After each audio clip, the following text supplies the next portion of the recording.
Hi, and welcome back to Prep Rally. I'm Chip Souza, joined by Rick Fires today. This is Rick. I want you to know he is not 100% today. He's battling bronchitis. Playing hurt. You got to play hurt. Got to play hurt this time of year. Rub a little dirt on it. Rub a little dirt on your throat. You got to do what you got to do. Rick, we are going into week 2 of the football playoffs this week. Had some good games last week. Had some great games in the area.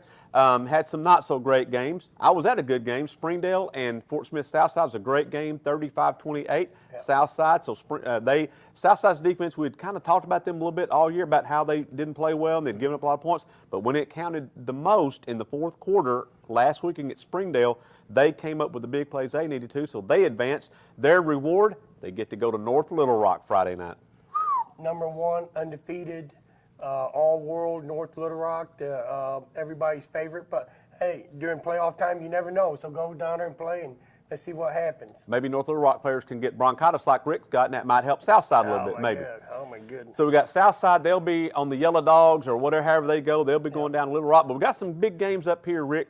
We got both Bentonville teams, Bentonville High, Bentonville West. They'll be home. They got byes last week in the first round of the 7A playoffs because they were the number 1 Bentonville and the number 2 Bentonville West seeds from the 7A West. So they got byes and first round home playoff games this week. Now, we'll start at Bentonville, Rick. Bentonville is going to be bringing in Fort Smith Northside. Northside last week absolutely throttled Van Buren, 35-zip. That Northside defense that kind of had a few little bumps in the road there, about 3 weeks in a row, they got it figured out. I saw Northside maybe in week 3, and I thought they were one of the best teams in the state. They've had some problems, but no, you want to get all those problems out of the way during playoff time. And I think Northside, Bentonville's probably favorite, but I think Northside will give them a really good test up here. I think it'll be a good game. So Bentonville coming off of a bye week. We'll see how they're going to do Friday. Sometimes those teams with byes, sometimes they get out of that rhythm. It throws them off a little bit. Sometimes those teams are able to use those byes to heal up some bumps and bruises. So we'll see how Bentonville comes out of that. So, Rick, who are you taking in that game? I'm going to stick with Bentonville High. They are the Tigers, are the defending. They are the conference champions. They went to the state finals last year. They used that last year season 10 win over West to propel them into the playoffs. They might be riding that same thing again this year, Rick. We'll see how that happens, but they got a big one Friday night with Northside coming in. Now, a few miles over in Centerton, Bentonville West, they're going to be bringing in Conway. Now, Rick, this is not your dad's Conway team. No. This is a very, very good Conway team that has 2 losses. 1 to Bryant, 1 to North Little Rock. Nothing to be ashamed about. They are a good team. Now, Conway comes in. Bentonville West had that week off last week. Now, Rick, Bentonville West got absolutely handled by Bentonville in week 10. They did not play well. Coach Pratt said they didn't play well, but they've had a week to work out the kinks and get their timing down or whatever. But, Conway's already beat Bentonville High this year. Yeah, but, hey, you and I both saw that. Will Jarrett, the timing just wasn't there. They weren't clicking. It was too high, too low. Everything wasn't working out for them, which is understandable because Jarrett had missed so much of the season. With an ankle injury. And nobody needed that week off more than Bentonville West. But they got to be eager to get back out on the field and show their potential, and I think they will. I'm going to take Bentonville West. Taking Bentonville West in that first home playoff game ever at their new stadium. At their new stadium, so that'll be good for them. Now, that sets us up, Rick, for the big game in the state, Class 7A, a rematch from week 3, Fayetteville, the Purple Dogs. No team in 7A, with the exception of North Little Rock probably, no team hotter right now than Fayetteville. They won 6 out of their last 7. Now, back in week 3 when Fayetteville played at Bryant, 2 significant things happened. Fayetteville won 36-35. And that's the game Darius Bowers got hurt. That is correct. Had a knee injury late in the third quarter, fourth quarter. But they hung on. They won that game after Fayetteville had been eliminated the previous year by Bryant, 21-20. So they showed that they could play 4 quarters, pull out a victory. They're very helpful for their confidence. I think they still got that confidence. My goodness, and you talking about people who are clicking.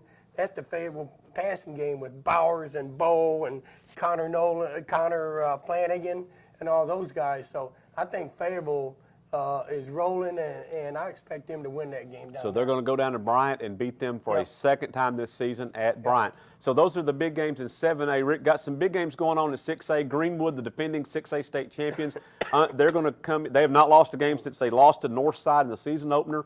So they're going to be hosting Searcy, a team that beat. You know what? That shows you Northside's potential too. Absolutely. So Searcy, this was my upset special, Rick. I was close last week, but Searcy held off Siloam Springs 49-42. But Searcy, they get to make that long drive to Greenwood Friday night. I think the drive home is going to be a lot longer. What do you think, Rick? Oh, yes. I mean, if it's 5 hours over here, it'll be 12 hours back. When you was talking about upsets, I thought for a minute you were going to pick Searcy. Oh, no. I can say, hey, you need some of this, what I'm taking right now. But you didn't say that. I jumped too far ahead. And no, Greenwood will win that one. In 5A this week got Wynn making the drive up to Harrison. Harrison 11-0. Gabe Husky 1,700 yards rushing already. Rick, how do you see that one shaping up? I'm going to go Harrison. Wynn is a highly respected program. They've won state championships there, but not this year. Harrison's too good for them. And let's go to 4A. Shiloh Christian, #1 in the Hootens.com rankings last week. They handled Star City with no problem last week. This week they get Mena at home. Rick, how do you see this one shaping up? Shiloh beating Mena, yes. I go Shiloh. So Shiloh advancing to the third round. This is their best season they've had, Rick, since the 2010, that team that had won 3 state championships in a row. This is Shiloh's best team since then. They have been on a roll, so you see them advancing to the third round. Got a lot of great games going on this week. This is week 2 of the playoffs. Be sure and get out and catch some of these kids. Yeah, it's going to be cold. Yeah, you might get a little bronchitis. Yeah. If this guy can deal with it, you can deal with it. So get there early. Get you some hand warmers. Put them in your back pockets. Put them in your shoes. Put them in your gloves. Put them inside your toboggan. Whatever you got to do, just get out there and watch some of these great high school games. So, Rick, lots of great games this week. Don't forget, we'll have a lot of previews of these games leading up to them on Friday night with previews and capsules and stat leaders and all that kind of stuff that will get you all caught up on high school football this week. So we're going to take a break right here. We got to let Rick get out of here and doctor himself up with some of his home remedies. If you know a voodoo doctor out there that could come in and maybe do Rick a little help, get him ready to go for Friday night, maybe get a little voodoo spell on him, stick a pin in the dolls or whatever they got to do to get you going, send him our way. I can make sickness feel good. Send him that way. So when we come back, we're going to take a look. Rick, we had 40-something kids sign national letters of intent starting Wednesday all across Northwest Arkansas in all sports except for football. So 40+ who signed letters of intent. When we come back, we'll take a look at some of these kids who signed on Wednesday.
Blake Adams at Springdale Harbor, he's a right-handed pitcher, 2019, so he's a senior this year.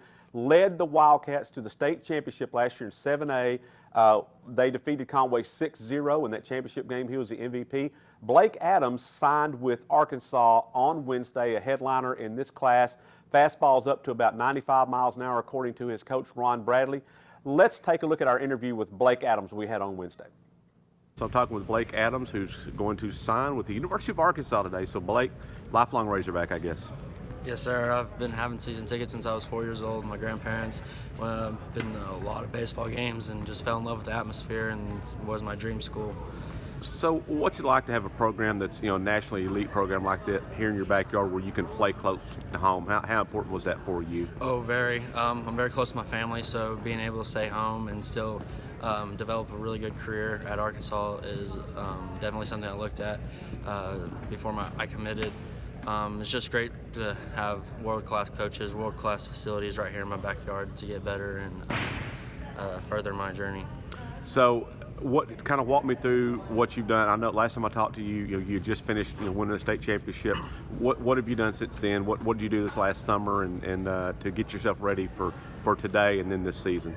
So this summer I went to Cary, North Carolina, played with the collegiate Team USA and 18U Team USA. Then I did area code games at the end of the summer, and that was really a experience that really helped me develop as more mentally than in my game, and just get ready for the next level. What was it like to play with some of the best players your age from across the country? The competition is unreal.